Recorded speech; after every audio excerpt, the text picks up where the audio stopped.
అందరికీ నమస్కారం. కార్తీక మాస సందర్భంగా కార్తీక పురాణంలో భాగంగా ఇవాళ మనము 9వ అధ్యాయం గురించి తెలుసుకుందాము. 9వ అధ్యాయంలో యమదూత సంభాషణము, విష్ణుదూతోక్తి, అజామిలుని విముక్తి గురించి తెలుసుకుందాము. విష్ణుదూతలు ఇట్లా అడిగిరి: ఓ యమదూతలారా, మీ ప్రభువు మీతో చెప్పిన మాటలు ఏమిటి? మీ యమదండనకు ఎవడు తగినవాడు? పుణ్యమనగా ఏమి, పాతకమనగా ఏమి?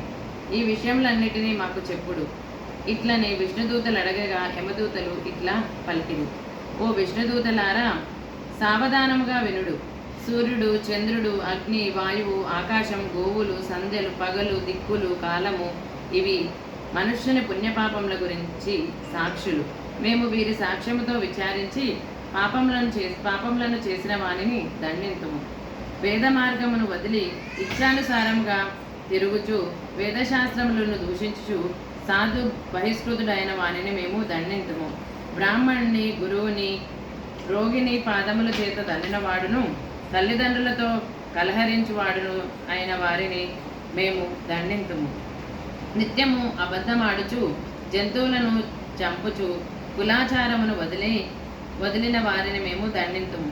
ఇచ్చిన సొమ్మును తిరిగి తీసుకుని వానిని, డాంబికుని, దయాశాంతులు లేని వారిని, పాపకర్మలందు ఆసక్తి కలవారైన వారిని మేము దండింతుము. పరుని భార్యతో క్రీడించు వానిని, ద్రవ్యమును గ్రహించి సాక్ష్యమును చెప్పువానిని మేము దండింతుము. నేను దాతనని చెప్పుకుని వానిని, మిత్రదోహిని, ఉపకారమును మర్చిన వానిని, అపకారమును చేయి వానిని మేము దండింతుము. వివాహమును చెర్చు వానిని, ఇతరుల సంపత్తులను చూచి అసూయపడు వానిని మేము దండింతుము. పరుల సంతానమును చూచి దుఃఖించు వానిని, కన్యాశుల్కముల చేత జీవించు వానిని, వడ్డీతో జీవించు వానిని మేము దండింతుము. చెరువును నూతిని, చిన్న కాలువను నిర్మించు వ్యాపారమును మార్పించు వానిని, నిర్మాతములను అయిన వాటిని చేర్చు వానిని మేము దండింతుము. మోహం చేత మాతాపితరుల శ్రాద్ధమును విడిచిన వానిని, నిత్యకర్మను వదిలిన వానిని మేము దండింతుము. పరాపకార పరిత్యాగిని, పరాపకారతుని, పితృశేషాన్నమును భుజించు వానిని మేము దండింతుము. పరిపాక పరిత్యాగి అయినగా తాను వండిన అన్నంలో ఇతరులను ఎంత మాత్రము పెట్టక తానే అంతయు భుజించువాడును. పితృశేషాన్న భోక్తయగా శ్రాద్ధ భోక్తలు భుజించు తర్వాత మిగిలిన అన్నమును భుజించువాడు.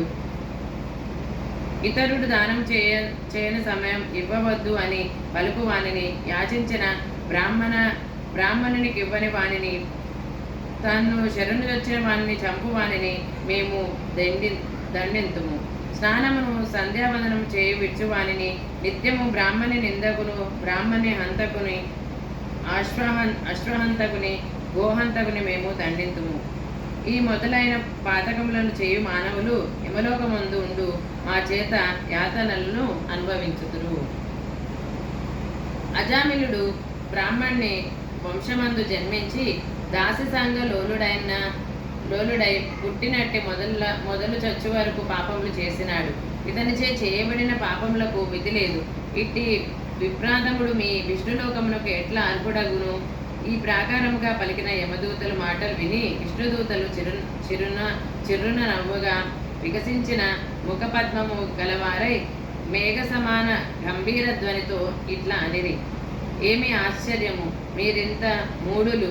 ధర్మ మర్యాదను మేము చెప్పెదము, సావధానముగా వినుడు.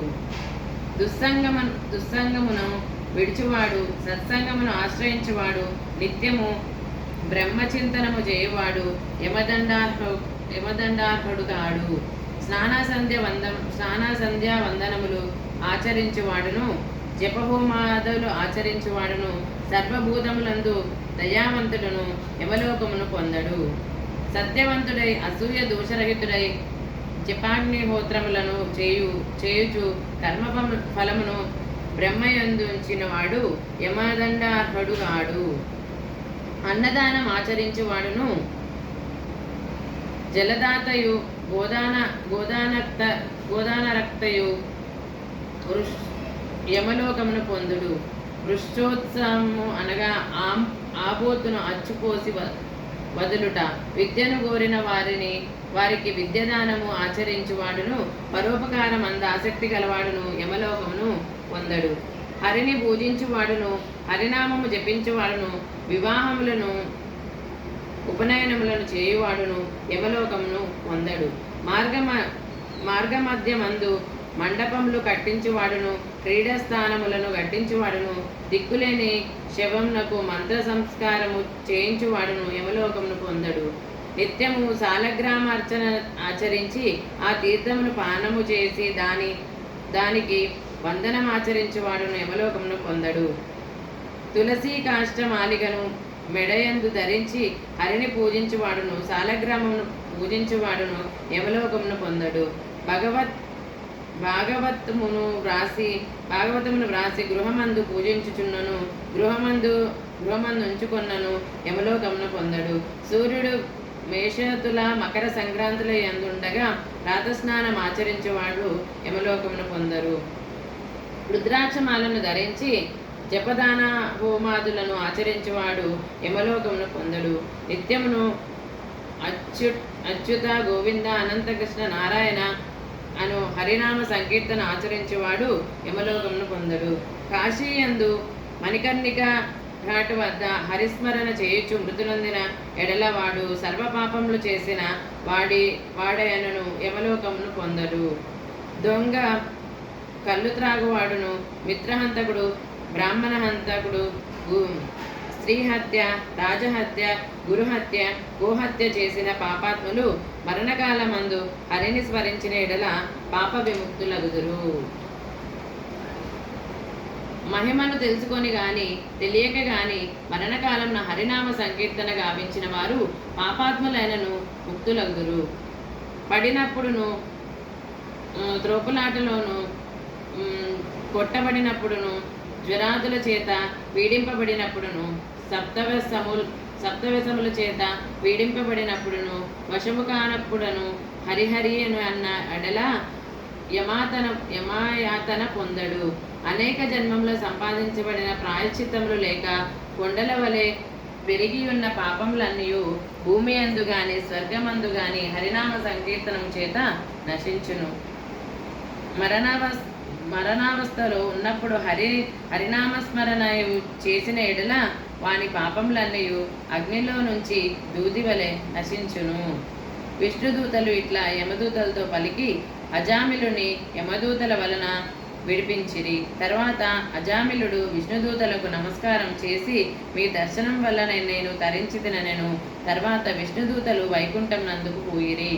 తర్వాత అజామిలుడు యమదూతల సంవాదనము విని అయ్యో ఎంత కష్టమాయనో ఆత్మహితము చేసుకోనలేకపోతిని కదా, చీచి నా బ్రతుకు సజ్జన నిందిత మాయన కదా, పతివ్రత అయిన భార్యను వదిలేసి కళ్ళు త్రాగడి దాసి భార్యను స్వీకరించి తిని కదా, వృద్ధులు నాకంటే వేరే దిక్కులేని వారిని పుణ్యాత్ములైన మాతాపితరులను నీచుడనై విడిచితిని కదా, అయ్యో ఎంత కష్టము, ధర్మమును చెరుచువారు కాముకులు నిరంతరం అనుభవించడి నరకముంది తినిప్పుడు నేను నిశ్చయముగా పడివాడను. ఇది ఏమి ఆశ్చర్యము, ఇది స్వప్నమా? నా నల్లకత్తులను ధరించి యమభటులు ఎట్లు పోయిరి, నేను పూర్వజన్మయందు పుణ్యమాచరించిన వాడను, ఇది నిజము. అట్లు గానిచో దాసిపతినైన నాకు మరణకాలమందు హరిస్మృతి ఎట్లా కలుగును, నా జిహ్వ హరినామమును ఎట్లా గ్రహించును, పాపాత్ముడైన నేనెక్కడ, అంత్యకాలమంది స్మృతి ఎక్కడ, సిగ్గు విడిచి బ్రాహ్మణులను చంపుని నేనెక్కడ, మంగళకరమైన నారాయణ నామం ఎక్కడా?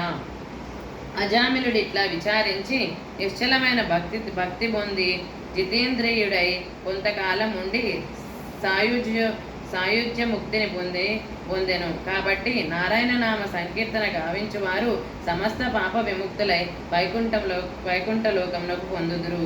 ఇందుకు ఏ సందేహము లేదు అని ఈ 9వ అధ్యాయంలో మనకు చెప్తున్నారు. శుభం.